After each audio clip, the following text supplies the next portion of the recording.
కేసీఆర్ ఆనవాళ్ళు లేకుండా చేస్తాం, కేసీఆర్ ముచ్చట లేకుండా చేస్తారా? ఇవాళ మనం కూడా సభ పెట్టుకుంటే ఎన్ని అడ్డంకులు దానికి. ప్రైవేట్ స్కూళ్ళు బస్సులు ఇస్తే వాళ్ళకు నోటీసులు ఇవ్వడం, అడుగడుగున ఆర్టీఏ అధికారులను పెట్టి పోలీసులను పెట్టి ట్రాఫిక్లు జామ్ చేయడం. ఇప్పుడు కూడా సభకు రావాల్సిన వాళ్ళు 1,50,000 మంది బయటనే ఆగిపోయింది. ఇటు హనుమకొండ దిక్కు, అటు హుజరాబాద్ దిక్కు, ఇటు సిద్దిపేట దిక్కు 3 రోడ్ల మీద కూడా జాములున్నాయి.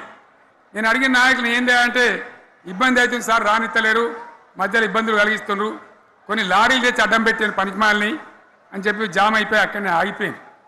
నేను అన్న ఇంకో అర్ధగంట ఆగి మాట్లాడదామంటే మా వాళ్ళంతా ఉండి లేదు మనోళ్ళు దూరం పోవాలి, ఇక రానోళ్ళు ఎట్లా అందరూ మనం మాట్లాడి సభ ముగించాలని చెప్తే నేను వేదిక మీదకి వచ్చిన.